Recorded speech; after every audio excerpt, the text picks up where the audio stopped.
Welcome to ArchRivals Football, sponsored by Raz Energy and Steiner Sports. Here is your starting lineup. Number 20, Darnell the Playmaker Sallins. Number 94, Alex the Bearman Kazzaz. Number 69, Ricky the Prez Litwinkowich. And in tribute to our fallen colleague, ArchRivals Football, Ring of Honor member, Alex Fleming. This show is a Pain Train Pipe Bomb production. Welcome, everybody. It is Saturday, December 18th, with 13 days left in the month. Week 15 in effect. Thursday Night Football was a absolute blast, I could say, for a lot of people in the AFC West division.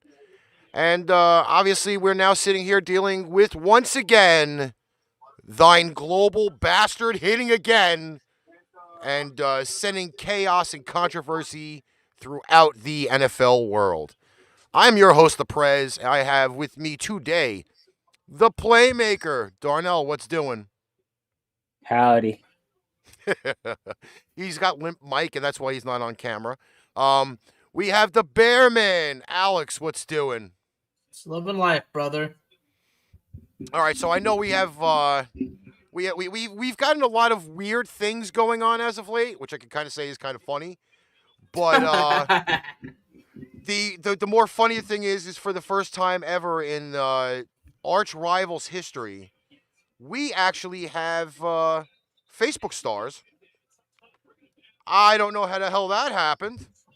Oh, yeah, actually have Facebook stars. So if you do wish to contribute your hard-earned pennies to our lovely menagerie, go right ahead. I would love that.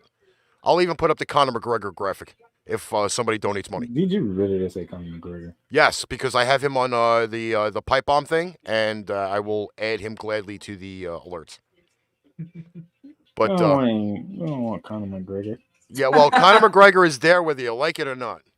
We want Vince McMahon. We got John on the Facebook today. John, I apologize for not getting in touch with you, my friend. There's been a lot of chaos here for the beginning of today's show. A critical Broncos fan himself. So let's get into this the whole global bastard thing, so we can get my anger issues out now instead of later. Our anger issues, I should say. Our. Oh, you want to get your angers out. You know, so that's what we're doing. We're getting anger out first. Huh? Yes, we are getting angry out first. Because you can't hide it, Darnell. You can't hide it. So, ladies and gentlemen, if you haven't noticed, because you've been living on the rock, I don't know how, because it's been plastered everywhere. The global bastard hit the NFL, the NBA, every sport you can think of at this moment in time. And my brother is on. What's up, Marnie? And the NFL had to make some changes. First on the list would be the change of. That supposed to be a game on right now, right? Yeah, that we're supposed to be watching while doing the show, you stupid fucking inconsiderate motherfuckers. Oh, it's supposed to have been yes, the Washington football team versus the Philadelphia Eagles. No. That's no. That would be the Black Hole versus the Turd Burglars. That would be the toilet bowl game. In Ricky's point, the Las Vegas Raiders versus the Cleveland Browns up in Believeland. What's been going on right now? Nobody got moved. Tuesday, Monday Night Monday? Football. Oh. Monday Night Football. But Sunday got impacted as well because the Washington football team versus the Philadelphia Eagles in the NFC least the division run by Alice's team. They got moved to Tuesday. But it's not the only game that got moved to Tuesday because it's round 2 between the Seattle Seahawks and the Los Angeles Rams up in Hollywood, California. That game has been moved to Tuesday. By the way, both the games on Tuesday are at 7 o'clock at the same time. Both going to be on Fox. One's gonna be televised. The other one, if you have, streaming and Sunday ticket stuff like that, you can watch the other game for you Eagles and football team fans. They ain't even sound right saying that, did it? No. Football team fans. That don't sound right, though. It. No. Yeah. We'll work on that for next season. But yes, there's been some changes. Gold Bastard been hitting. I do believe that the football team, Washington, has no more global basket related right now. They getting 4 of their starters back for the game on Tuesday, which is, I don't think, so good for the Eagles. And the Eagles are not happy because of it. But Eagles fans, you did give Jalen Hurts a couple more days of resting. Let me just ask this, because I know Alex is currently our statistician because we don't have Enzo or Stephen Waldman around for the show today. Do me a favor, just Alex, glimpse into the future and tell me what Thursday Night Football is. Thursday Night Football for Week 16. Tell me what Thursday Night Football is for Week 16. Thursday Night Football for Week 16. Hey, you might like that game though. Oh yeah, San Francisco versus Tennessee. You actually might like that game. That's a physical game. That's wait. For now, it's the Thursday Night Football game, because what if something else happens? Hey, you don't speak that into the existence, okay? And then just do me a favor. Let's kind of like, again, a little glimpse into the future. Okay? Christmas Day, there's games, right? Mm-hmm. Tell me what the 2 games are for Christmas Day. Well, we got the Cleveland Browns headed to Lambeau Field. Whose game has now got moved to when? 3:30. Monday, correct? Yeah. Okay. So let's do some mathematics. It shouldn't be really hard.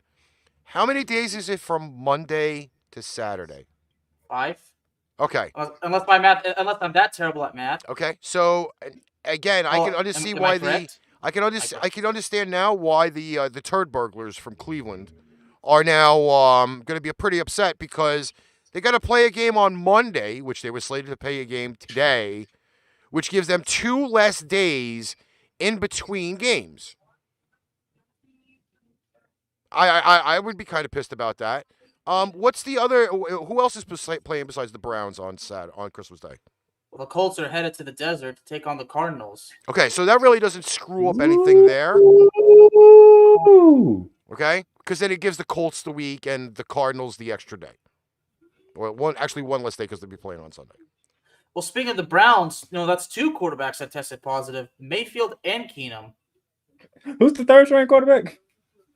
I don't know. I don't even know if I've heard of him. Listen, for something that was not supposed to happen, Nick Mullins is the backup quarterback for Nick Mullins. Yeah, but you know what? He actually does have NFL experience because he was with the 49ers a few years ago.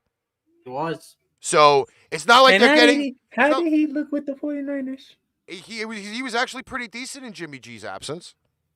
But then again, the 49ers were a battered mash unit for when that all happened. But at least Nick Mullins has some NFL experience.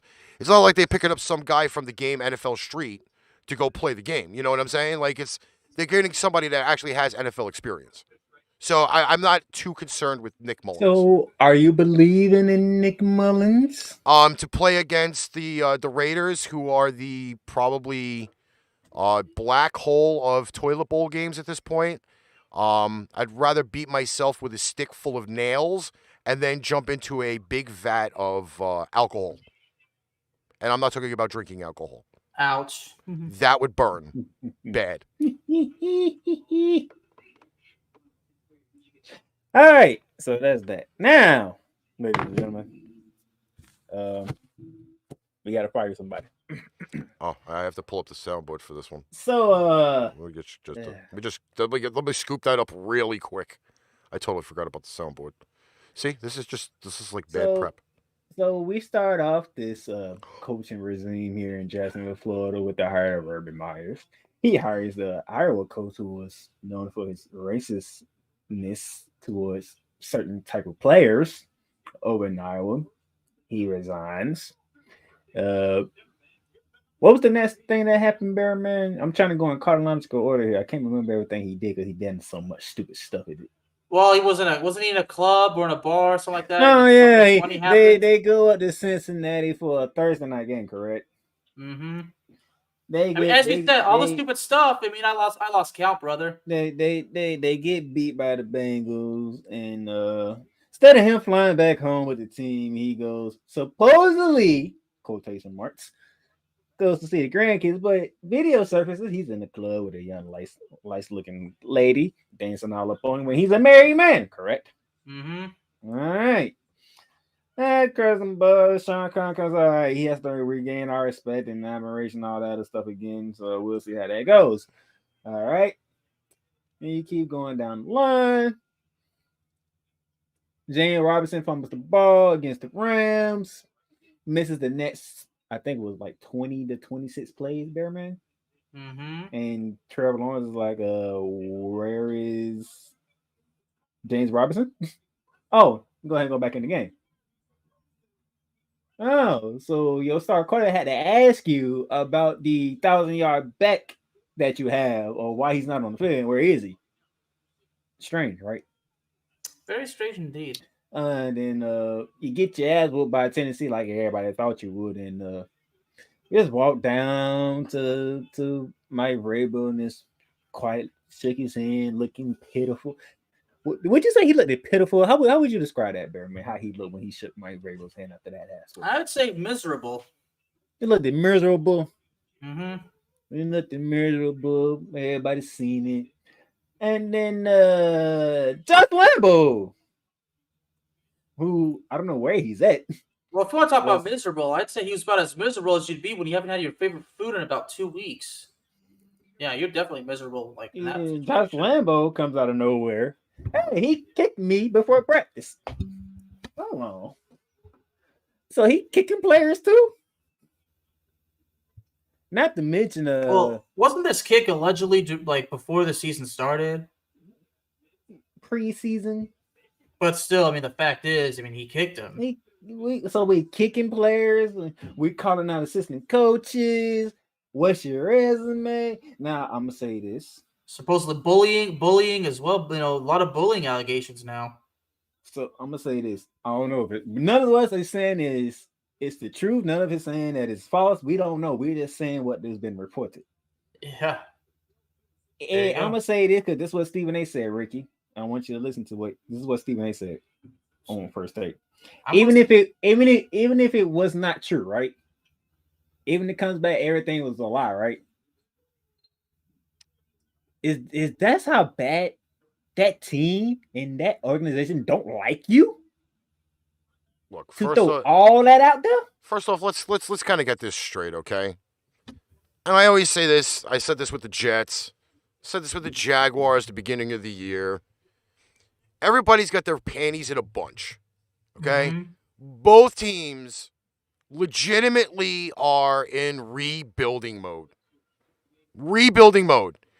You brought in the new shiny toy in Trevor, okay? Because you said rebuilding mode, right? Yes. How long does rebuilding mode last? Rebuilding mode lasts on average, and now this is what every sports writer and a lot of other analysts are saying, will take an average of like 3 to 5 years. How long both teams in rebuilding mode? Minimum 3 to 5 seasons. Okay. How long has just been rebuilding? Well, Jaguars, I would say, were kind of rebuilding since last year. Maybe last year they started because they kind of probably since 2018. I wouldn't say 2018. Well, 2017 they won the AFC Championship, or they lost to the Patriots. But then again, you're right.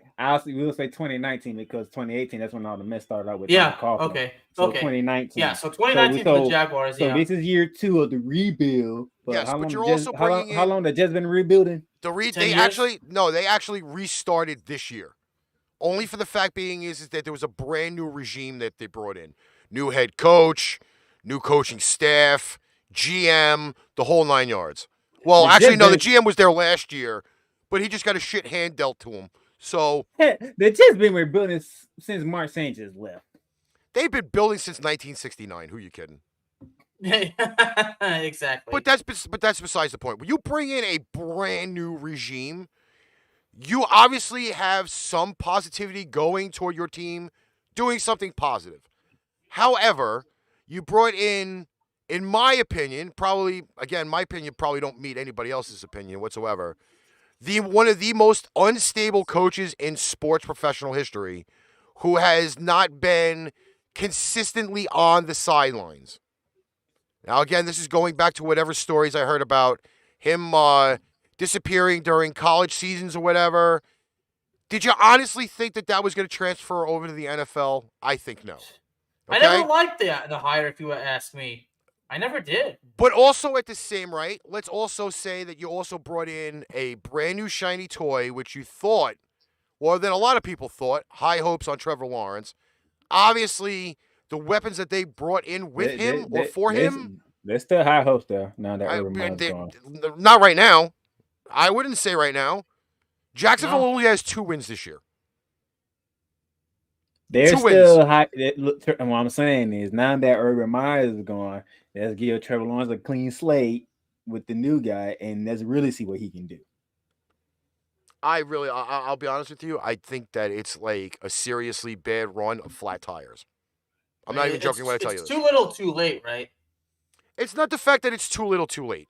Okay. Again, the questioning is how dead in was Urban Meyer going to be on the Jaguars? All right. Obviously, the college game and the pro game are 2 totally different things. Big time. If you really want to think about this move, go back to when Pete Carroll coached the Jets. Okay, a lot of people weren't even born that watched this show. Remember that Pete Carroll actually coached the Jets, and he was horrible. Horrible. He went back to college. He went to what, USC or some shit like that? Yeah. I mean, Nick Saban coached the Dolphins. Exactly the point. All right, college game doesn't fit over. No, hold on. Big name college coaches doesn't translate to the NFL. Keith Kingsbury, he wasn't known in college. Did you hear about Keith Kingsbury down in Texas Tech, Bearman? Yeah. Was he really that known? He was known, but his record at Texas Tech was not the best. But he was. So he wasn't naturally known, right? Not really.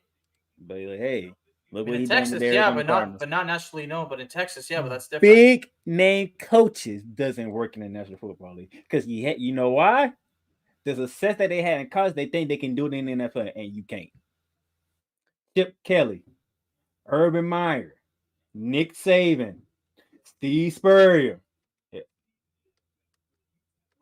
None of them worked in the NFL, right? Yeah, but then again, if you really want to look at it, how's that Carolina job going right about now? Matt Rule. Put that in your pipe and smoke it, you bitches.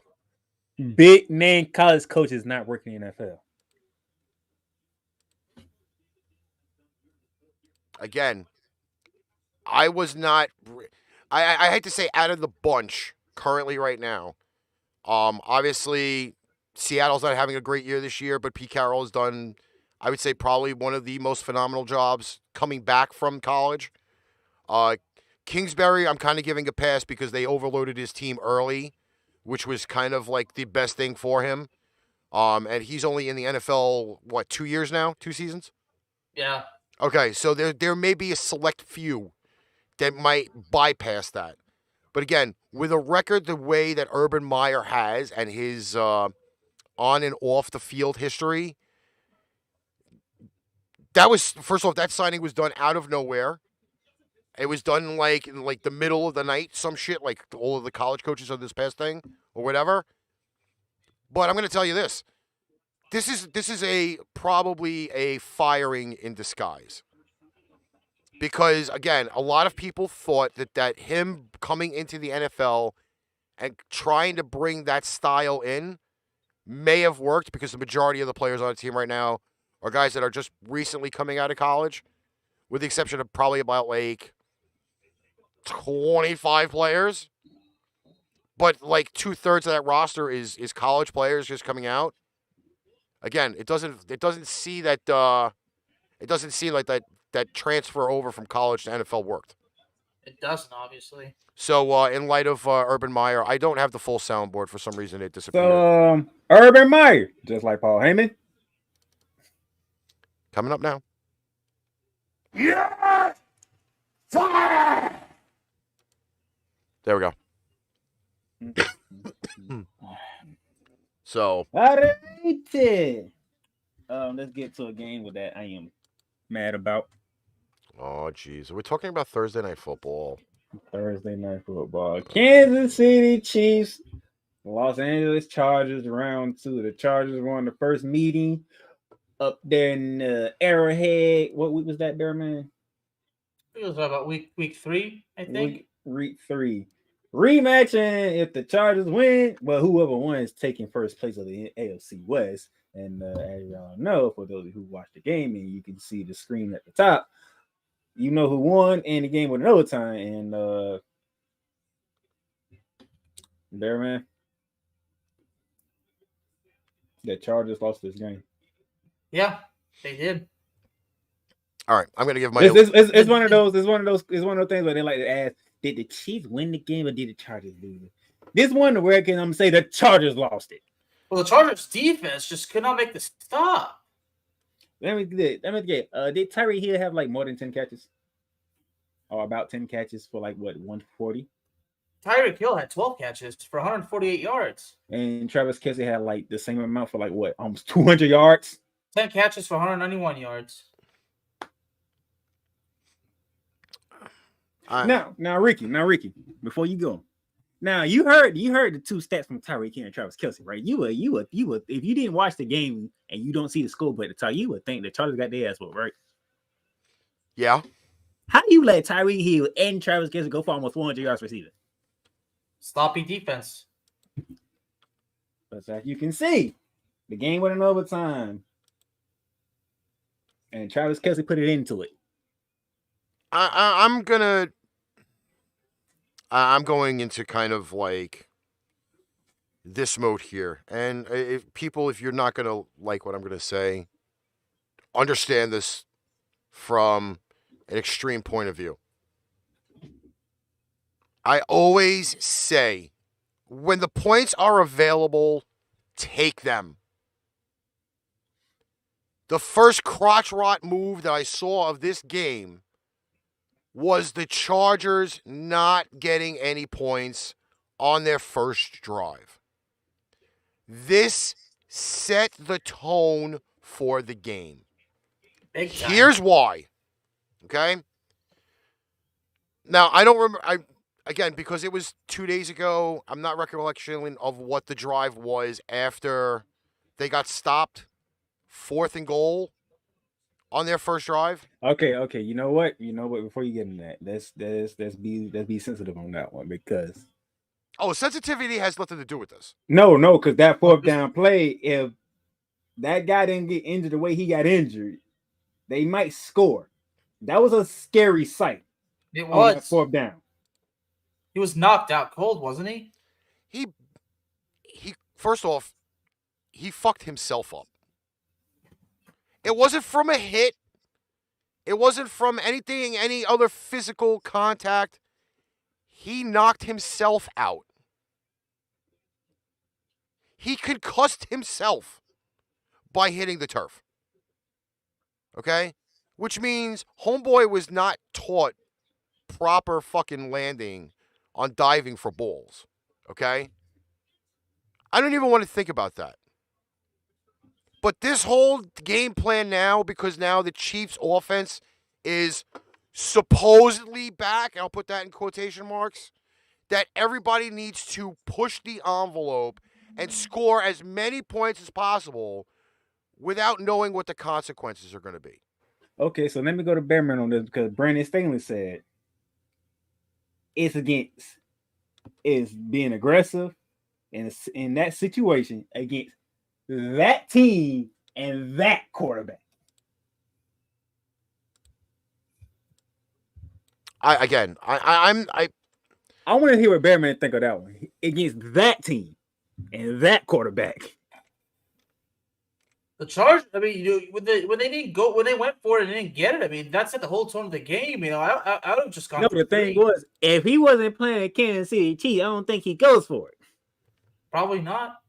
He's playing Patrick Mahomes and the Kansas City Chiefs. So that's why you want to score. You want if you don't want to take those unnecessary chances, because if you give Patrick Mahomes a chance, he more than likely than not he'll take it. Matter of fact, didn't y'all play Kansas City this year? Cowboys, yeah, we did. And when there's an opportunity for Mike McCarthy to go for it, but he kicked the field goal instead. I don't know. It might have been this game, but that happened. That's happened several times this season. And it bit y'all because it's Kansas City. Because we know you can't kick field goals against field goals against Patrick Mahomes. You can't kick field goals against Aaron Rodgers. You can't kick field goals against Tom Brady because they're gonna come get you. It's a judgment call. The problem is this. He made a judgment call. He said, yes, damn it, it's Patrick Mahomes on the other side. He went with analytics. What the hell happened to these coaches who have fucking testicles? You're playing the fucking Kansas City Chiefs. Every fucking point is valuable when you play the Kansas City Chiefs. You going for a 4th and goal on the 5, your first drive, it's a 50-50 shot. I don't want to hear what kind of fucking analytic numbers they fucking have. You get as many fucking points as you can. Your offense has been so goddamn sporadic the entire first fucking 14 weeks of this season. And you put 3 points on the line? I'm sorry. That 3 points set the entire definition for this game. It put the entire definition on this game. The Chiefs defense, since they've gotten Melvin Gordon from Pittsburgh, has not been giving up fucking more than 17 points per game. You get as many fucking points and as many fucking opportunities as you can. You mean Melvin Ingram, not Melvin Gordon. Whatever. I don't give a fuck. They got Gordon. They're not fucking giving up points. That's the fucking problem. You get as many fucking points as you can. You got available points. You got 3 points there. Take it. That 4th and goal, you only go for that 4th and goal if it's 4th and 3 or less. Question though. You take the points when available. How many teams have taken the points available and they still got caught by Patrick Mahomes? But again, if Aaron Rodgers, Tom Brady, if your team is not scoring points, you take the points when you can. Rely on the other part of your roster to prevent Kansas City from doing it. It's a two-sided coin. If you're not scoring points, you take them when you can. Plain and simple. If half the point after the things that they did, right? Let's say the Chargers take the 3 points, right? They're up 3-0 in a game that everybody has picked them to lose. Chiefs got the ball first, and they went down and got a field goal. Okay, but again, the Chargers score points. It sets the tone for the game. You get them when you can. If you know that Kansas City defense is not giving up points, you get them when you can. Fuck the analytics. Fuck the analytics. Because now football has become an analytic game. The same way baseball has become an analytic game. NHL becoming an analytic game. Fuck your numbers and go with your fucking heart. Plain and simple. This is why the Chargers are not fucking consistent. Because they go with these stupid fucking numbers. Oh, we can catch them in a fucking 5-yard fucking 4th and goal. Bullshit. Look at the fucking way the team has been playing and get the fucking points when you can. You're telling your team has been Jekyll and Hyde all fucking year. Ricky says go for the points. People on the other side say, damn it, is one of them guys. 3 ain't enough. Listen, again, you got to get. It was early in the game. Why take that risk that early? I don't get it. Is that a question? Am I on point right there, Ricky? Why risk it at that beginning? Again, how many times have you heard aficionados and people say You can't kick field goals against certain teams. You can't kick field goals. You got to score touchdowns. Again, Well, then if you're people- not, and then- but if your offense is not going to put up points on the board, and you go back to what the Chargers have done, let's not even. First off, the Chargers' defense against Pittsburgh was fucking horrible. They barely won that game. Yeah. Okay. The last game that they played, what was the last game that they played before the Kansas City Chiefs? Cincinnati. Was it? No, not Cincinnati. Cincinnati and then the Giants. Okay. Yeah. All right. So the Giants, they're fucking horrible. All right. Cincinnati, Cincinnati. they went to Cincinnati and won that game. Cincinnati is again another Jekyll and Hyde team that you're not. They really basically are just fucking floundering right now. Cincinnati. Okay. But the Chargers have had trouble putting up points all year. And that's only happened since the week that they played the Pats. That offense cannot put anything up on the board. Most of those points the defense put up. Not the offense. The defense put up. I'm going to get as many points as I can as early as I can. Let me take the chances late when you know you got the Chiefs on the ropes.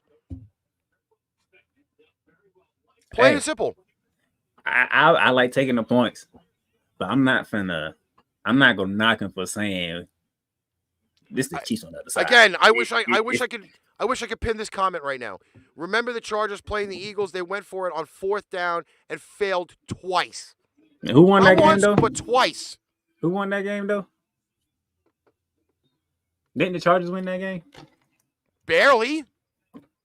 Didn't the Chargers win that game? Barely. Yeah, barely. But again, didn't the Chargers win the game? You obviously can't compare the Eagles and the Chiefs. All I'm saying is, hey, I understand his philosophy. I'm not saying I agree with it. I understand it. It's one of them guys on the other sideline. Like, if he gets hot, we in trouble. But you know what? You gotta get when you can. I don't understand why people are gonna sit there and look at all these fucking digital numbers coming across their fucking iPad that determines the game. That's fucking stupid. And if the NFL is really going to be becoming more analytical, a lot of the fans are just going to be sitting there fucking bitching and moaning the same way I am fucking right now. Because football is not about fucking analytics. It's about results. Football is about results and having some fucking testicular fortitude to call the proper plays to score fucking points. Would you say also it's about a bit of common sense, right? So in this instance, what we're saying is, don't go with your, don't go with your fucking head and your heart instead of the fucking numbers that come across your goddamn fucking iPad when you're sitting in that fucking heated seat. I mean, seriously, they're just numbers, right, Ricky? I mean, why trust it? Listen, there have been people, and I'm going to say I'm going out on my own fucking tangent with this because I'm just fucking angry all day today. People have said fucking numbers like ridiculous, okay? Ridiculous. And they go against the numbers and positive fucking shit happens. That's why it's the same thing with fucking gambling, okay? We come on here every fucking week. We give our picks. Some picks are completely obscene. Why? Because you have that real big gut feeling something is gonna fucking happen. Football should be the same. 49ers. Football should be the same fucking way. You don't go out there and just say, "Oh, I'm just gonna go with this team because they're favored by like this many points." Fuck you. Fuck your numbers. Go fuck yourself. Because there are times where teams have great fucking numbers and they get fucking squashed. They shit the bed. In other words, we say forget the numbers. Do your research, right, Ricky? Exactly the point. Don't go with numbers. Go with what your fucking testicles and your heart are fucking telling you per change. To hell with the numbers. But you know, like this next game that we're gonna talk about, because I can tell you, I'm not even going as a fucking analyst. I'm going with my fucking heart, and that's tonight's game. Y'all talk about this game though. One of the marquee matchups that I would have not thought about in the beginning of the year. Oh, right. Then y'all talk about this on Tuesday. You gonna talk about it again? We're gonna talk about it again because now, like, everything's fucking changed. No, we were supposed to change. We were supposed to talk about it yesterday too, and we didn't do that. Yo, both of y'all picked New England. Are y'all changing y'all mind? Yes, No. but now here's the thing. Hold Obviously on, Ricky now, said yes. You going coast now? well, here's the thing. Oh yeah, you don't have Damian Harris. Yes, Damian Harris is out, which when I really capsulated this game on Tuesday is probably one of the most premier rushing matchups in all of NFL history. Because you had three extremely hard-running, smash-mouth running backs being featured in this game. Damian Harris is now out. And You still got Ramon Stevenson. yes, but Alex, I can guarantee tell you the line changed from Tuesday.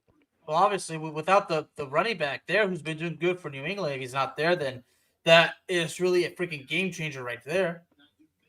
You see, there's an example right there. Don't go by the numbers, Ricky. Wait a minute. You bring Hold up a on, fact hold on. about the game. That's what you're trying to say, right, Ricky? Bearman, have you not paid attention to Ramon Stevenson? I didn't say I wasn't. Yeah, it's not the fact But that the way you said it made it seem like, oh, without Damian Harris, and this game has completely changed. Like I said it's a they change, can but I run- didn't say that they it can changes still the run the outcome damn of the ball. game. yes, it It will changes- change the it outcome of the changes- game. It It changes does. the rhythm. It on does the coast change. is- It does change a lot. because the coach is pretty good at run defense, anyways. So I guess you agreed with me, right, Ricky? It does change a lot, and here's the reason why. Because I can't put a seasoned veteran like Brandon Bolden in a spot of a third-year running back of Damian Harris. I can't do it. I'm sorry. I love my Pats to death. Don't get me wrong. I bleed the red, white, and blue. But Damian Harris 25. in this game is a very big loss for New England. And it does change now the dynamic because both of the running backs in New England have been hurt over the last few weeks because they're both bulldozers. And when you get a bulldozer that doesn't refuse to go down, you're going to get hurt. Stevenson's been in concussion protocol. It was like 3 weeks ago. Okay? J.J. Taylor is now out. Who is your third running back? Who is your now third running back? Because Brandon Bolden and Stevenson are going to be two great highlight players in the backfield. Who is your breather? The Patriots don't have a breather right now. You want me to That's ask a the real problem. question? You want me to ask the real question? Sure. You know what the real question of this game is? Who's gonna step up more for their team? The Ricky or Wentz?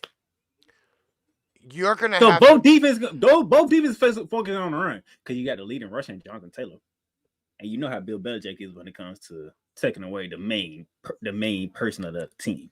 That would be Jonathan Taylor. I want to be able to. I wanted to again. I'm like, I really did not think this would be a marquee matchup this late in the season, especially with a lot of people doubting where the Patriots would be heading or getting to at this point. And both teams really do have to play. Let's not even get this twisted now, because now the top of the AFC race is getting a little bit more tighter now with Kansas City winning on Thursday night, and Tennessee still relevant. Baltimore floundering for the top four. So let's not say that the Patriots don't have to play in this game, because they really kind of do. All right? They do. Let's not get this twisted. The Colts have more on the line because if they don't win, they possibly lose their playoff positioning for the thing. Okay? But so the Colts are under more pressure. Yes, the Colts are going to be under a lot more pressure. Again, there's questions. The defense for the Patriots are fully fucking healthy right now. As a team, yes. But who's under more pressure, Carson Wentz or Mac Jones? Mac Jones. Well, yeah, I agree. But Ricky, and speaking of Mac Jones, I have to ask you this, Ricky. So the running game being how it is in New England's case, because Mac Jones is very likely to be in a position where he has to throw the ball maybe at least 40 times, does that put a lot of pressure on the rookie's shoulders? It puts more pressure on him for the fact being that this is a nationally televised game. And it's on the road too. If this was not Saturday night football, it wasn't Sunday night football, it wasn't Monday night football, I don't think the spotlight would be any brighter than tonight. All right. Okay? And obviously the one game that he did, well, 2 games he's played spotlight. One game he only threw 3 passes and had to do nothing, pretty much, except for hand the ball off 46 times. Okay, so he had no pressure there. That was game planned. Okay, but you go back to the Sunday night football game or the Sunday football game against Dallas, where probably about 25 million eyes You were mean on. Brady? No, I'm not even talking You about said Brady. you said Sunday night. I'm talking about the game against the Cowboys. Oh, the late afternoon. Yes, because that game right there was obviously one of the bigger games between the two. Obviously, you had Brady versus Mac. Mac again, he was good, but again, you're going against now the Cowboys. That was the bigger game for him to step up. You walking into that game, did I have any faith in the Patriots beating Tampa? Hell's no. I had even picked Tampa that week myself. Okay, but again, as the season started to progress more, and he got to the Dallas game, that was his big highlight game. Now it's tonight.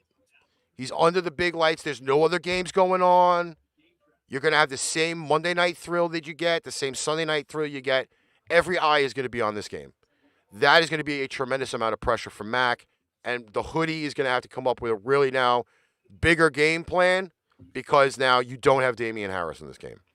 I'm picking the Pats by like 1. Not even 3 points, by like 1. I feel like this game is we're going to be in for what I like to call a fourth quarter showdown, and I'm pretty sure I've explained to you what that concept is in my head. So this going to be a slobber knocker? Oh, yeah. The trenches are going to be deep. I don't know if I want to say slobber knocker. I just know that fourth quarter, we're going to see some effort.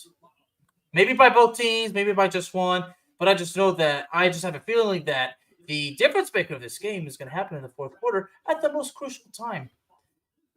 But I have to go on Lars and Mark. It's still too early to say. Okay. Bernard said, "Is Belichick going to win Coach of the Year?" And I'll tell you right now, no. Probably Kingsbury.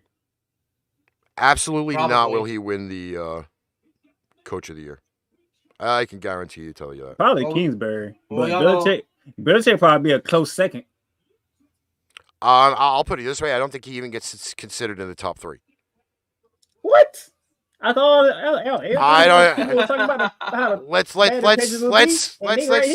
there's going to be a lot of hate when it comes to that Coach of the Year because again, Kingsbury, yes, LaFleur from Green Bay, possibly because Green Bay is now up there in the They've NFC been up race there for the past 3 years and they haven't done nothing yet.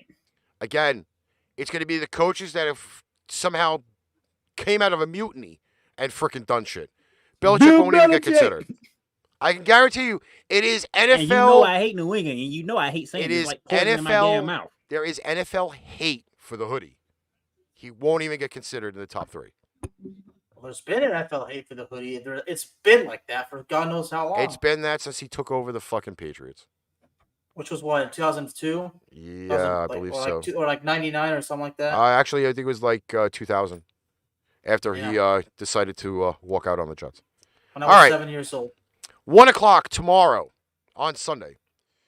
It is the Dallas Cowboys visiting the next year Giants. Boys 9-4, Giants 4-9. This line here is from Super Draft Pro. Can we move on?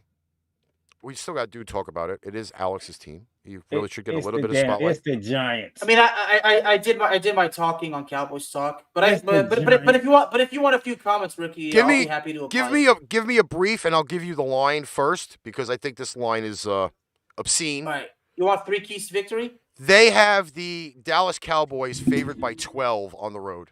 Well, that's a number, so. Yes, it's a number. So who the hell cares? Okay, well, number 1, 2 defensive tackles for the Cowboys are now on the worldwide bastard restriction list. And we know that Daniel Jones is actually not going to be playing. That being said, and another thing is the Cowboys offense is still badly inconsistent. So, you know what? That's all there is to say. Next. Okay, I'm just going to give you my pick, but Dallas is not winning by 12. But you have Dallas winning? I have Dallas winning, but not by 12. You don't have. Okay. If you picking the Giants, I don't know. You must know something that I don't know. Okay. That's all I'm saying. I'm taking the Giants with the points. Well, Darnell, If anybody's picking the it's Giants, they know something that I don't know. Team right now. Like I said, if anybody picking the Giants, they know something that I don't know, and I would like to know. Okay, a game that probably will get 0 highlight, knowing the fact now that Urban Meyer got fired. The 2-11 Texans versus the 2-11 Jaguars. We do have multiple barf emojis on the screen because this game gets about a minute and a half. Bearman, don't laugh at me. I'm being so serious when I say this. You taking the Jacksonville Jaguars? Can I get a push? Darnell, No. you're too much of a good friend. I don't want to laugh at you, brother. No, you can't. Oh, can I get a push for this game? Can I get a push? The only push you get is off a cliff. A main event push? Can I get You a want, push? me, you want me to put the world heavyweight title on you, bro? You said push. Hey, I will rather watch The Undertaker and Goldberg. Okay, stop. Please stop. Okay, you know what? I'm gonna put Please stop. I'm gonna Don't. put it. I'm gonna put another painful thing into this thing, and then I'm gonna make my pick. It's like watching wet tar dry, and then running through the wet tar with broken glass in my feet. That's even more painful than what I said previously. I'm picking the Jacksonville Jaguars. You know what? I'm gonna help you out there, man. I'm gonna redo that, okay? I'd rather watch WrestleMania when Tori Wilson and Candice Michelle fought than watch this game. But that's a hot box. Exactly. Yeah, you can't put a hot box in there. Well, you should say that's a week in the hot box. By the way, the Jacksonville Jaguars are favored by 5 at home. Just saying, they're favored by 5. I'm picking the Jaguars. I'm picking the Jaguars. You know, honestly, Even though Houston won the first matchup, I'm picking the Jaguars. Well, Urban Meyer's not there anymore, but I don't know how much difference that's going to make. What's the injury status of the Jaguars, Ricky? I could care less. Why is this game getting so much TV time? I don't know, but it's we should be moving on. Just make your You know pick. what? Yeah, because at the end of the day, it does not matter who wins. What difference is it going to make? Second or third draft pick in the NFL draft. Okay, but in our case, what's it going to change? I could care less. Tyrod Taylor's not the starting quarterback, so there you go. We could care less. That's what we need to know. But if you want to win or fine, whatever. Jackson. You know what? Fuck it. Jacksonville. To hell with it. Darnell, Jacksonville to round it out. Yeah, I made this mistake before. I ain't making a mistake again. I made this mistake in week 1. Yes, I ain't making that damn mistake again. Okay, game with actually some decent meaning. The 9-4 Tennessee Titans going to Heinz Field, being hosted by the Pittsburgh Steelers. I'm sorry. At 6-1. This game here should be fairly decent, and I put fairly in quotes. Bearman, we in that situation again, like we was with the San Francisco 49ers and the Cincinnati Bengals.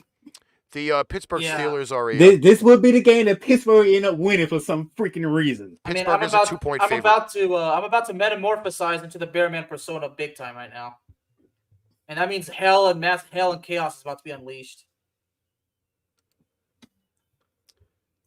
Yep, it's a 2-point Pittsburgh favorite. But you know what? That's just a number, right, Ricky? Numbers. Who did Pittsburgh play last week? A team, and they lost. And they lost. They played Minnesota last week. That was Thursday night. And they lost.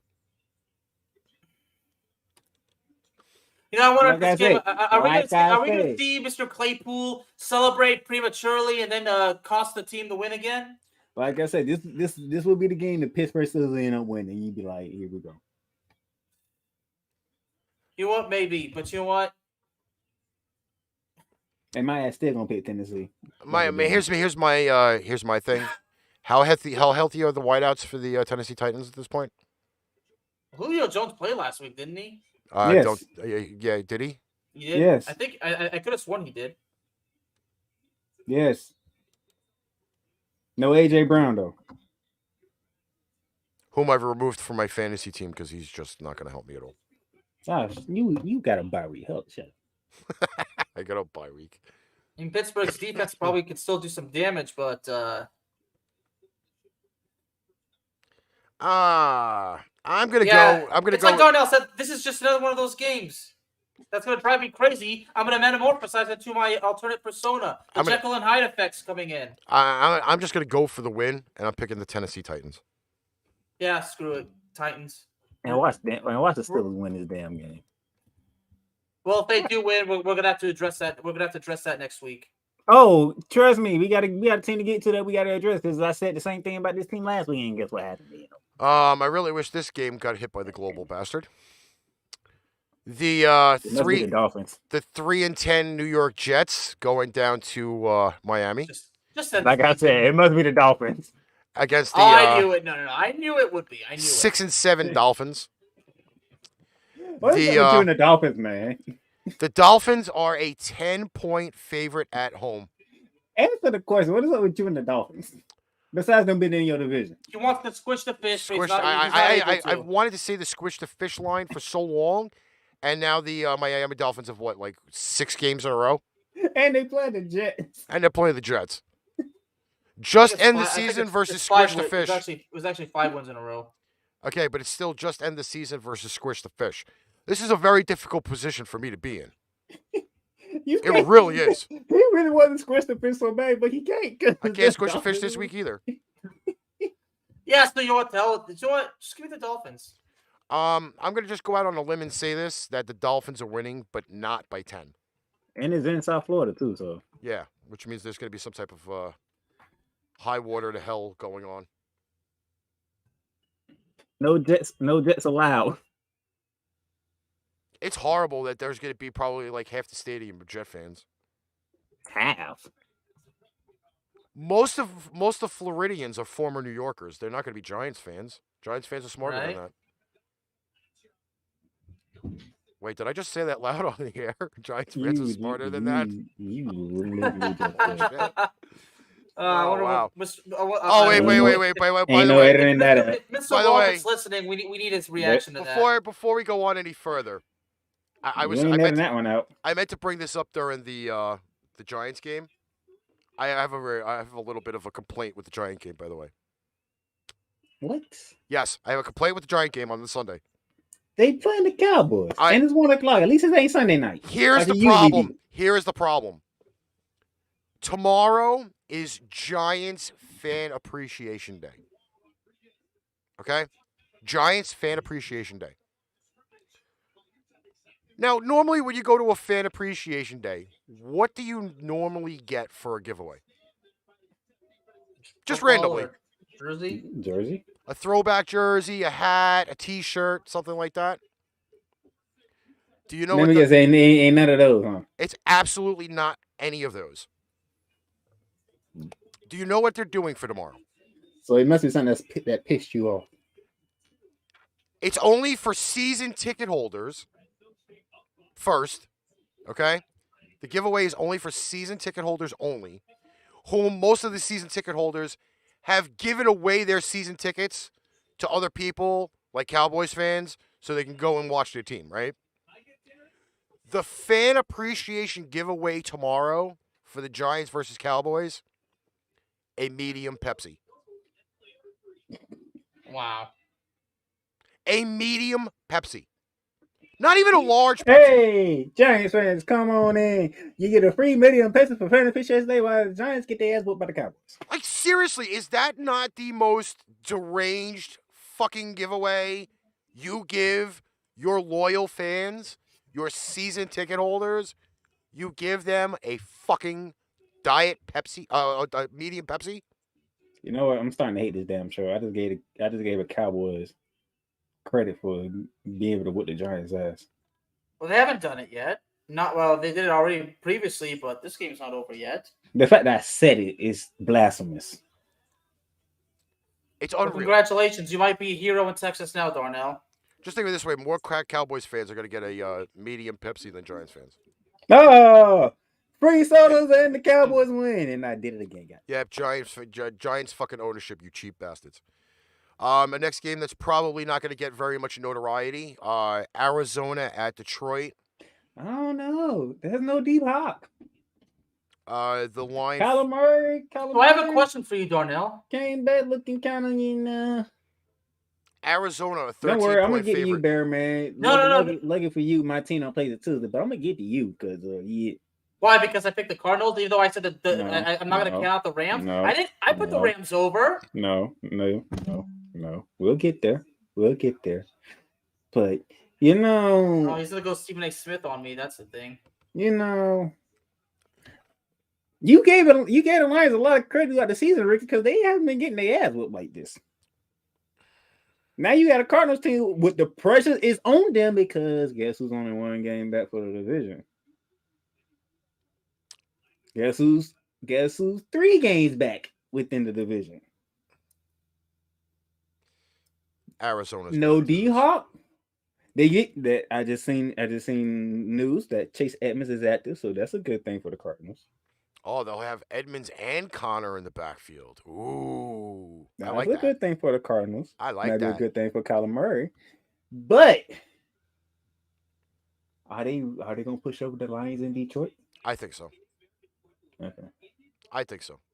Oh, so you think this is the ass pooping that the Lions deserve? Huh? Everybody gets right against either the Lions or the fucking Jaguars or the Texans. It's like that one area where you need to release your aggression to get yourself correct. You go in and beat up on the whooping stick.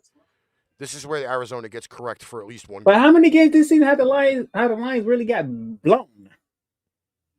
That just sounds really dirty. Shut up.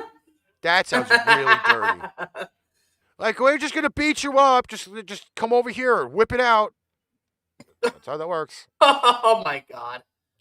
Only Ricky. I'm telling you, Arizona's just gonna annihilate them. To make the Detroit Lions be the jabronis that they are, right? Yes, because they're going to be the number 1 pick in the NFL draft. Somehow, miracle. But I mean, the loss of DeAndre Hopkins really do anything? Yes. I mean, they still have Christian Kirk and AJ Green and AJ Zach Green Ertz. and Zach Ertz. But you know what? You do know what their next 2 games are, right? Yeah, one of them's against my team. I know. And the Colts.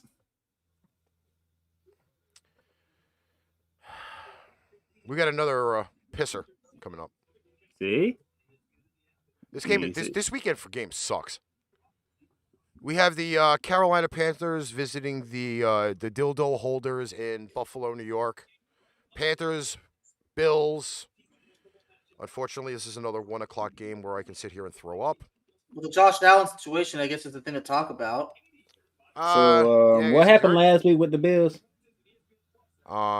Smoked by what? Tampa? No, they came back. I still say they got smoked because they both choked, but that's besides the point. That's besides the point. That's totally besides the point. What happened? What happened with the Cam Newton? Benched. I'm back on the bench. They going to Buffalo? And they're going to get their asses whooped. They going to Buffalo? They're getting their asses whooped. In the cold, too. They going. Thank you, Bear Man. Buffalo is a 12-point favorite at home. I kept saying they going to Buffalo. Yeah, they're going to get their butts kicked in the cold. I hope it's snow up there, too. We have rain in the forecast for this weekend. Man, No you snow. cold, man. Get it? You cold, man. Cam pissed me off. That whole damn team pissed me off. Because you drafted him. No, I did not draft him. You picked him up off the free agent wire. They weren't supposed to get their ass whooped by the damn Falcons out of all teams. Darnell made a judgment call, Ricky. It's not like, but at the same time, I think we all knew that Cam Newton was done in the league anyway. Yes, we all know he went balls to the wall with Cam. But Darnell made the judgment call. I mean, at the end of the day, we all make those kind of calls. Well, my judgment call is Buffalo big. Yeah. It's about time that they actually play a good game. All right, Cam Newton won't start this game. No, You ain't finna start PJ Walker? I'd rather start PJ Walker than Cam Newton. They really finna get At least their ass PJ whooped Walker again. could throw the ball. But Darnell, I think it's quite clear. It does not matter who they go with. They're just going to get their butts kicked. Hey, Cam Newton gives them more of an opportunity to win. I don't think Cam Newton gives anybody an opportunity to win unless they're playing on Madden. Hey, and PJ Walker is even worse. Well, at least PJ Walker can throw the ball. And yeah, he threw it right to the Hawk. He threw it right to the Falcons too. Okay. Ooh. Trap Hey. game at 4:00. Trap game? How this is a trap game? They got the same damn record. Because it's a game of who's going to show up in which capacity. It's not a trap game. It's Cincinnati. It's a set up put up game. It's a Cincinnati at Denver game. And it's a shut up and put up game. Again, I don't even have to say the words because John has automatically said them for me. Don't trust anyone. And he's sadly going against his Broncos since they act like they are that great after playing against the Lions. Yeah. So, Bearman. Mm-hmm. Teddy B or Joey B? Like the critical Broncos fan himself said, don't trust anyone.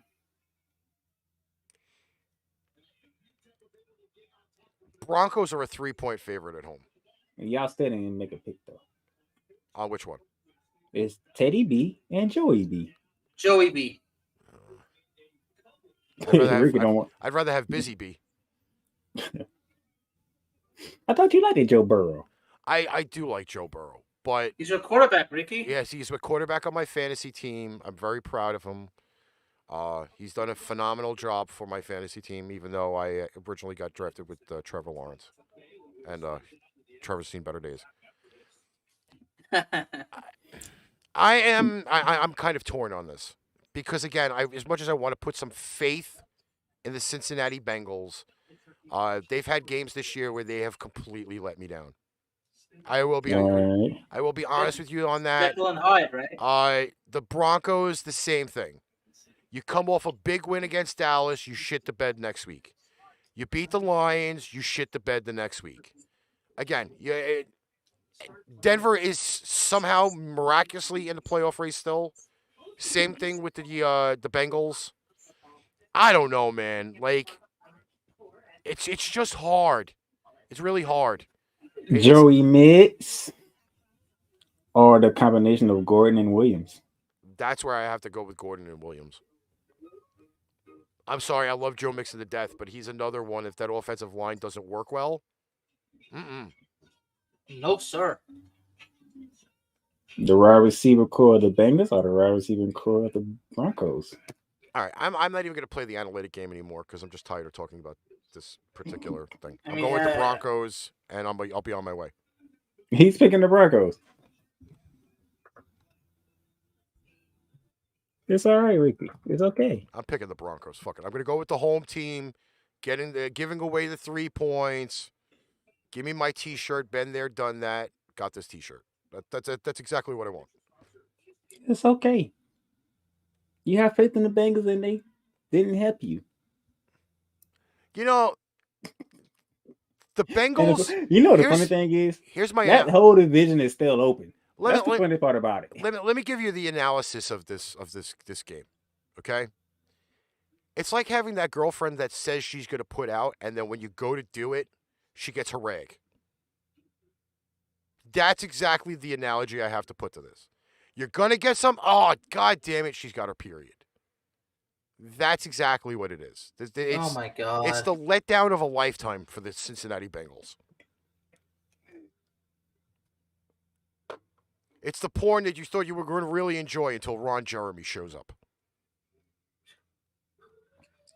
Oh, boy. Anybody else want to pick this game? Speechlessness, I love it. John says Broncos win this game and jump ahead of the Chargers. Probably. All right. I'm going to leave this one to you guys. I'm not even talking about this one. Yes, you are. It's the Atlanta Falcons versus the San Francisco 49ers. 49ers are hosting. Hey, Matt Ryan facing Kyle Shanahan. The San Francisco Niners are a 10-point favorite at home. Are the Niners healthy for once? No. Who's missing? I believe they have members of the COVID list, the global bastard list. Any major names? Because I don't know. I ain't seen no George Kittle. I ain't seen no Debo. Alex, do we still Samuel. have that link for the CBS list? Yeah, just give me a second. I didn't see no Jimmy G. I didn't see no Brandon Ayuk. I ain't seen no. Ooh, didn't Fred Warner get hurt? Now that I think about it. You know, we spoke about the Dallas earlier. Ooh, Elijah Mitchell is out. Ew. Who's next in line for running back? I don't know. Mm. I think that the running game for San Fran is going to kind of kill something. Jimmy G is not reliable to pass that many times against the Atlanta Falcons. I'll put it this way: if giving Jimmy the Falcons G, credit? if Jimmy G has to throw the ball more than 40 times, the 49ers are losing. Berman, I just think he just gave the Falcons credit. Probably did. He just gave the Falcons credit. Yeah, I'm giving them some credit. I mean, they did win 6 times this year.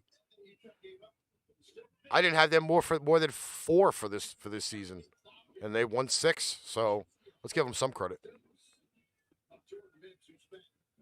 But you ain't picking. But you ain't picking the Falcons though. No, I'm not picking the Falcons. Exactly. Now, San Francisco is still, according to 2 days ago, nobody's on the COVID list. They'll still piss in my cereal anyway. So they're healthy. See, except for Elijah. Almost 2 days. I mean, I think this might have been from 2 days ago, so I'm not sure. But San Francisco is going to win this game. Those damn 49ers, they just won't go away, will they? Nope. They just won't die. All right. No, they're not going to shit on my toast. I don't eat toast.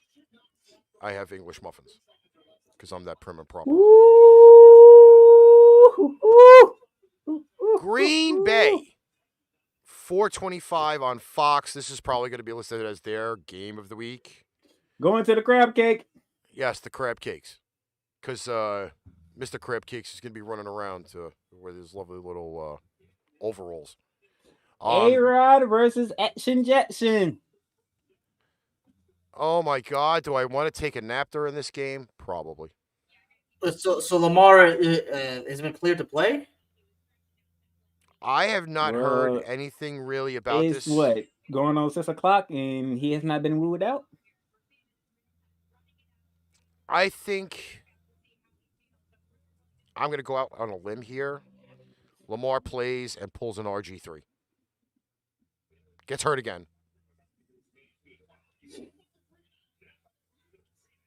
By the way, the Ravens are a 7-point underdog at home. So we have an ankle versus a toe. Sounds something like some Rex Ryan fetish. Huh. Maybe Rex Ryan will be in attendance because he is a former Raven. I'm just gonna go with Green Bay to be safe. I heard some rumors about Aaron Jones. Should be fun. They don't have Marlon Humphrey, man. So who's going to cover Devontae Adams? Who's going to cover the field for all the crap weather we're going to have this weekend? That's why every game should be played in the dome. No, people love football weather. Snow is football weather. Rain is football weather. Yeah, Mark, I know. To hell with the pack, but Green Bay's probably going to win. I mean, just remember, right now, Green Bay's the number 1 seed in the NFC right now. Just sad, especially for me. Bruh, they was the number 1 seed for the past 2 years, and they still didn't get to the damn Super Bowl. Yeah, but, the fact that my team has to go through Green Bay, then... Yeah, but your team is used to playing outdoors. I mean, they play in fucking Jersey. I mean, they play in fucking Philly. Philly. They're used to playing outdoors. Teams like Arizona are not used to playing outdoors because they play 90% of their games in a dome. Yeah, and desert too. It's still a dome. Yeah. Desert dome. Think of the division, okay? Detroit, dome field. Minnesota, dome field. The only time that they have to go outdoors is to play Green Bay. Seattle. Oh, Seattle too, yeah. So, in Chicago, the Packers got to go to Chicago. But again, domes, a lot of domes. Oh, and then the Saints too. That's a dome. So there you go. I'm just gonna go with Green Bay. I'm not even gonna do any analysis. Rex Ryan will just be sitting there with a box of tissues and Vaseline during the 8 o'clock game. What's up with you with Vaseline, man? Matter of fact, Don't don't even answer that on there. Don't even answer that on there. All right, so who are you guys picking? Green Bay.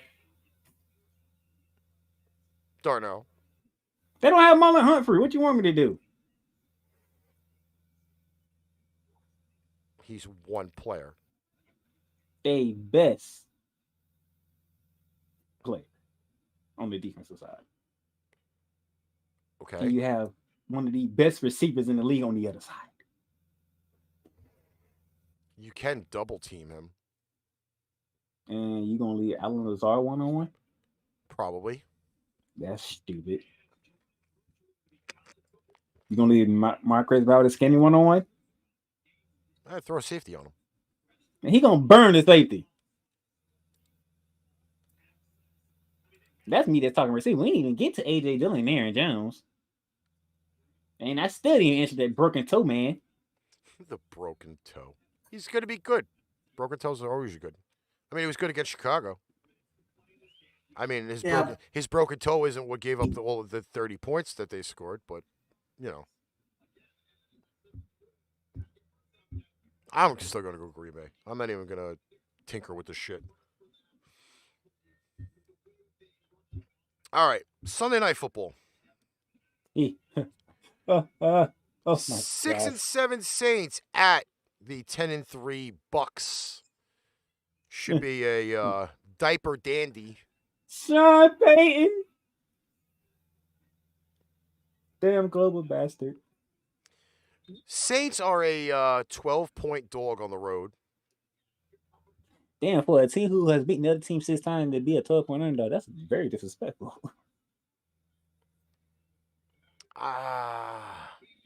That's very disrespectful. I don't know, Bearman, what do you got on this one? Well, Tampa Bay is 0-5 against New Orleans in the Bruce Arians era, correct? Yeah. But it's never been this bad for New Orleans, and Tampa Bay looks good, so I think that might actually change. You know, I think John Misak actually kind of gave that lesson when I listened to his show earlier this week, so I got to give him credit for that. And as far as Sean Payton goes, I think that's the second time this year. Well, I don't even know why my cam cut out. It's the second time this year that he's tested positive for the COVID. Dang it. We're even for the worldwide bastard. He's tested positive for the worldwide bastard. So Taysom Hill could probably run around and maybe have some positive yardage, but he's going to have his hands full against Tampa Bay. Tampa Bay's got this. Do they cover the 12? Hold on.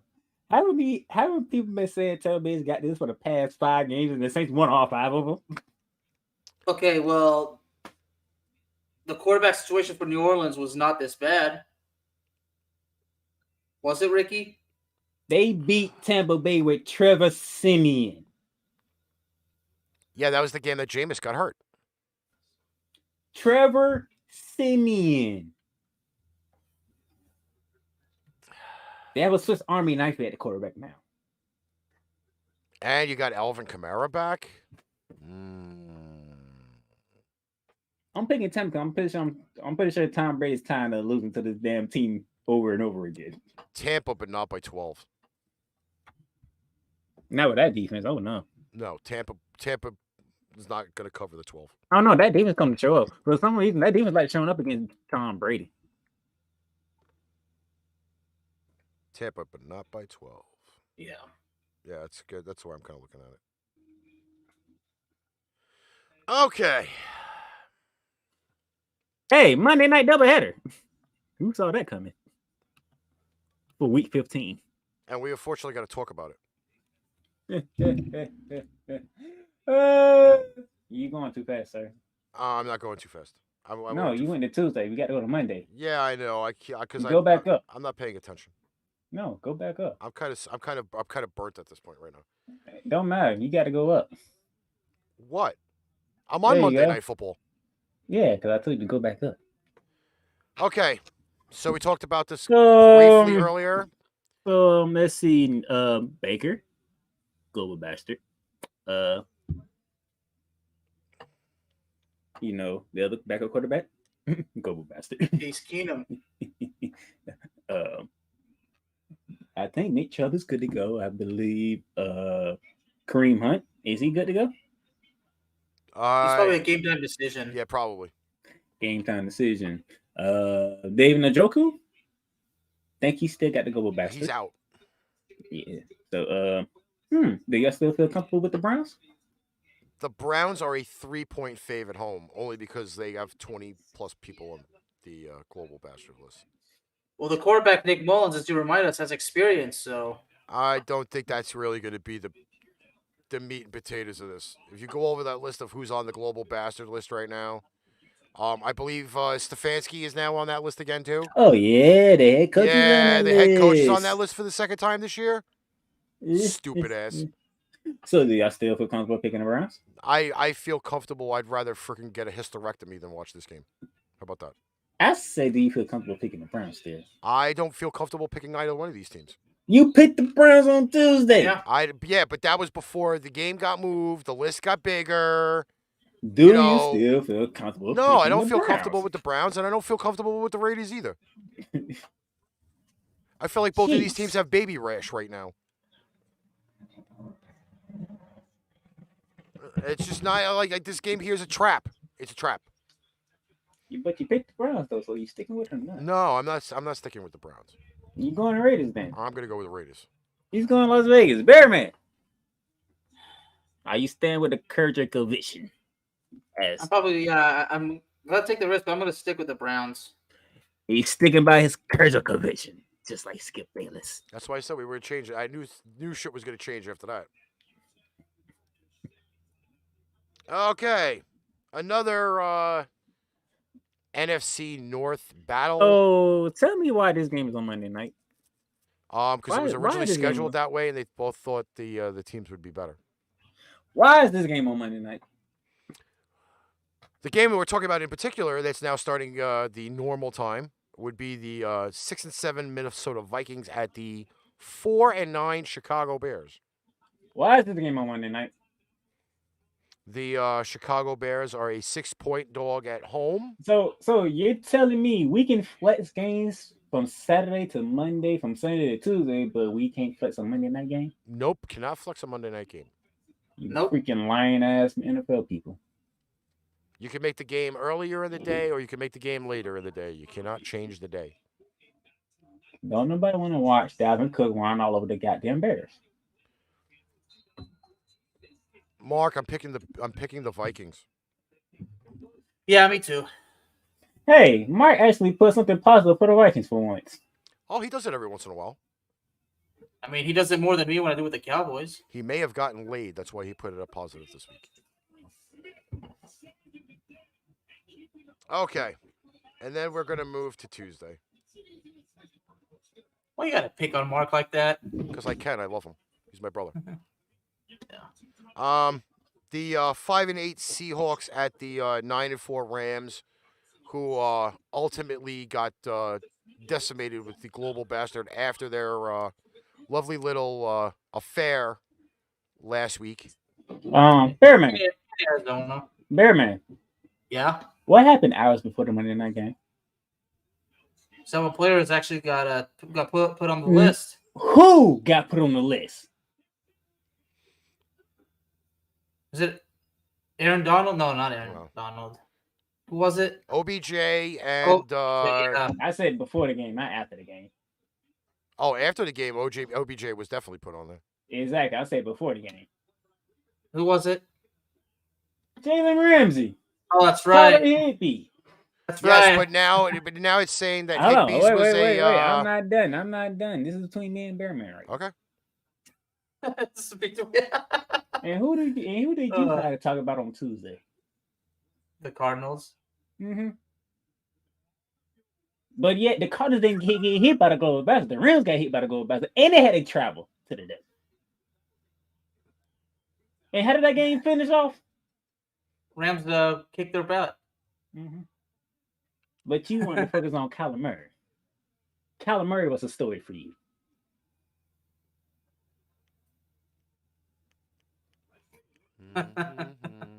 Mm-hmm. Cut the promo. Come on, Darnell. Don't sugarcoat it. Cut the promo on me. I ain't cutting no promo on you. I'm making you Stephen see what you Be did. Stephen A. Smith.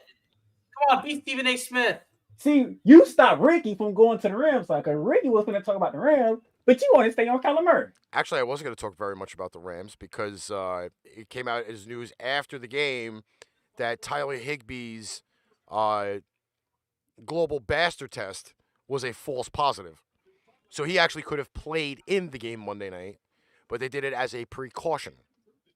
See. So it only would have been Jalen Ramsey being out. Goodness. See.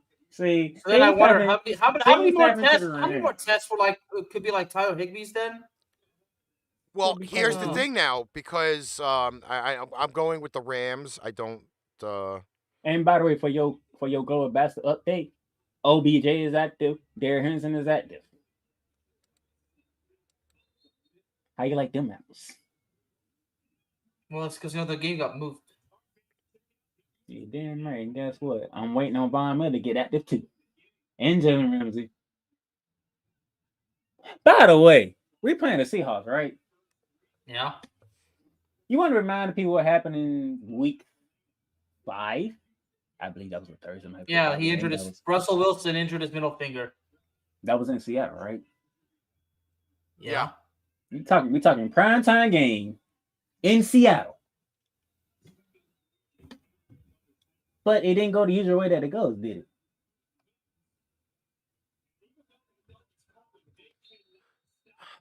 But Bearman, would you say that Russell Wilson started to look like Russell Wilson in the last couple of weeks? It certainly did against San Francisco. And then Houston, but it is Houston, but still. Yeah. Well, Russell Wilson is certainly on his way out of Seattle.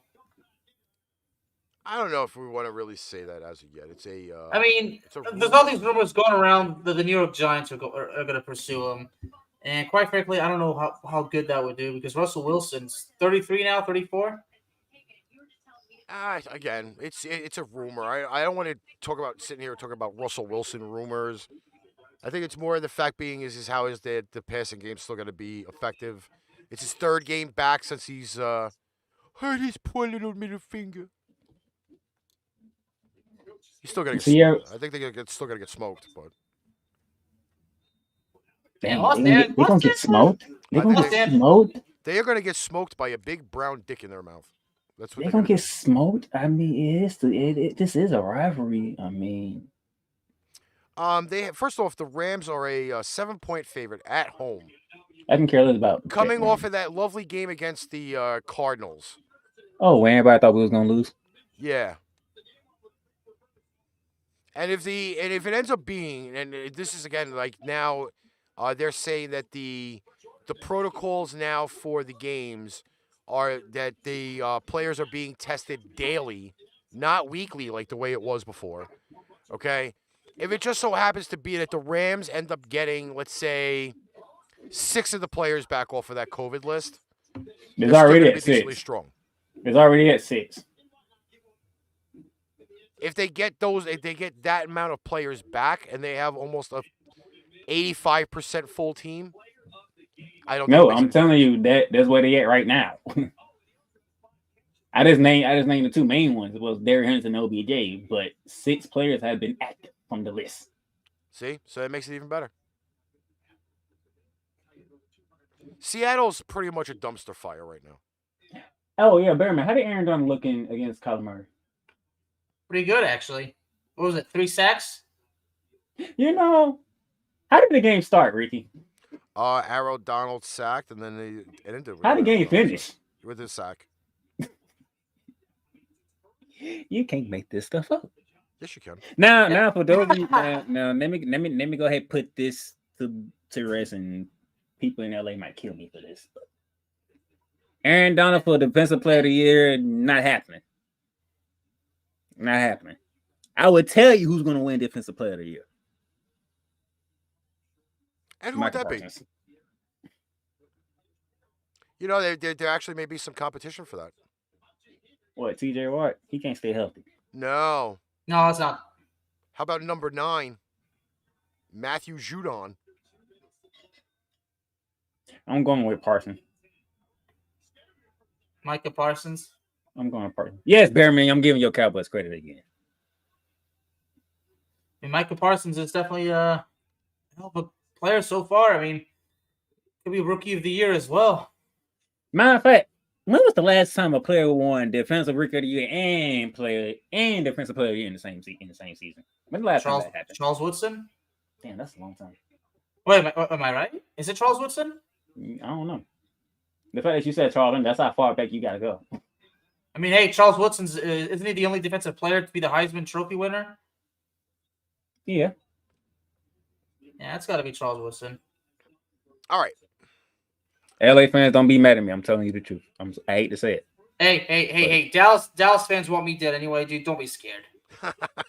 No, but you know, AD is known as like the best defensive player in all of football. But Michael Parsons is just different. A rookie, right? No, he's different. He's different. Matter of fact, will y'all be where y'all at if I didn't have him? Hey, for the Eagles, so. the Eagles decided to hand us the chance to get him. Damn, Philly. All right, I think that pretty much wraps up today's. No, they don't. No, they don't. Why, you have something else to talk about? Washington at Philly. No, I didn't even want to go there.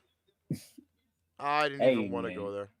I'm pretty sure you didn't, but you said we got to cover every game, so we got to cover every game. So I got a question, Darnell. I mean, wait. This game is on Tuesday, right? This game is on Tuesday. We'll be on the air Tuesday. 7:00. Both games come on at 7:00. I think we should be on during the games. I think that's what we should do. You want me on while the Rams are playing? I am going to make fun of the cheesesteak versus Capital game. No, you want me on air while the Rams are playing the Seahawks. Well, you could take a week off. Me and Alex can gladly do a watch along. Sure. Maybe I'll call in. I will miss you, Darnell. You know that. I will call in Mr. Kenny Kirkpatrick on that one. Be like, hey, Kenny. Kenny. Because seriously, you know what? If Darnell is on the air, I want to see how Darnell reacts to these games like that. I want to see Darnell go into the Stephen A. Smith mode. Y'all already giving Arizona the win over Detroit. That means the Rams have to beat the Seahawks. But in this game, I think if Philadelphia beats Washington, Dallas. Some say that if Philly wins and then Dallas beats New York, then Dallas clinches the NFC East. But I'm not too sure. Well, think of it this way. What is our record again? 9-4. What's Philly record? 6-7. Repeat that again. 6-7. How many games left? Well, let me look. I mean, yeah, 6-7. Well, how many games left in the season? Eagles would have to win the next 4, and Washington would have to win the next 4. Dallas would have to drop the next 4. In order for that to happen. Who y'all play Sunday? New York. And then next week we got Washington at home, but this time Montez Sweat will be back. I mean, Washington's going to be pissed off. I mean, Dak Prescott's going to have to get it together. That's what I pleaded. I pleaded him on my show. Pleaded the offense, just get it together. God damn it! All right, just to let you know, Ricky. You know what it is. You know what it is. I think Stephen A. is getting to him. By the way, because imagine the Cowboys drop 2 of the next 3 games. They find the game is at Philadelphia. I don't know. I'm picking Washington and moving on. Bearman, you're getting nervous. You have a 3-game lead and you're getting nervous. You guys know how critical I am of my team. You're getting nervous. You have a 3-game lead with 4 weeks to go. Dude, look at the Cowboys offense, for God's sake. You're playing all that talent, they're not doing anything. You're playing. It doesn't matter. That offense is inconsistent. The running game is dead. It's dead. It's 6 foot deep. It's buried 6 feet below. It's dead. Okay, y'all gonna lose to the Cardinals, okay? Y'all gonna All lose to the right. Cardinals. Y'all gonna lose to the Cardinals. But you playing the Giants, then you got the Washington football team, which is at home, by the way. You went to their place and beat them. It's at home. Yeah, and Washington's defense is still respectable, and God knows what could happen in Arlington. And then y'all go to Philly. That's the problem. And if Dallas beats Arizona, then none of the That's the starters play against problem. Philly. Is them going to? That's the problem. Them going to Philly is the problem. If they weren't going to Philly and the game was in Arlington, I think Birmingham would feel a little bit different. But since they got to go to Philly to end the season, and if Philly is still alive, that's what it is. Don't lose to the team that you're supposed to beat. Then Tell that to the team. you see, Ricky chilling. Ricky knows, hey, Bills can make their run, but guess what? They got to come to Frostboro. Is that game next week, by the way? Yes, it is. Hmm. I believe Ricky it's the day chilling. after Christmas. Ricky's chilling. Me, on the other hand, we got tough schedule, so does the Cardinals. So I'll put it this way: if it ends up being in the way that my heart is, New England comes away with a W tonight, Buffalo's irrelevant for the rest of the year. We're already 2 games up on them, and we finish out with the horror show in Miami and the Jacksonville Jaguars. Damn, y'all Our season ends in Florida. Y'all have to beat the Colts, man. The Colts ices the cake. Cause y'all know y'all play terrible at Miami. Yes. Y'all beat Jacksonville. That's a good. I don't think Jacksonville could beat, but y'all play terrible in Miami. Well, for whatever reason, when y'all go down there, y'all play terrible. It's the So house Must of be the nightmares. warm weather. Y'all have to beat the Colts. Must be the warm weather. It's the house of nightmares. It's always been the house of nightmares. And why y'all come in here? Can the Jaguars go up there? I don't know, but I may actually fly down to fucking Jacksonville for that. Don't you fly out here for? You want to watch a NASCAR? That's what you want to see. I want to see my team win in another stadium. No, he want to see Trevor Lawrence see ghosts. That's what he want. Yeah, the Boogeyman 2.0. Because that's what we do. Scare the shit out of opposing quarterbacks. All right, we got any final comments for the show? Nope. Darnell? 4 days of football. If Christmas didn't come early, I don't know what to tell you. Well, Christmas is coming early because I got to watch football on Christmas. Same way I got to watch it on Thanksgiving. And I'll get to do it on New Year's, too, which will be amazing. Oh, and by the way, Bearman made the playoffs. Don't worry, Bear Man. I'm looking for you in the next round. And it doesn't even matter. It got lucky anyway. Yeah, I got the first round. He damn sure don't want me.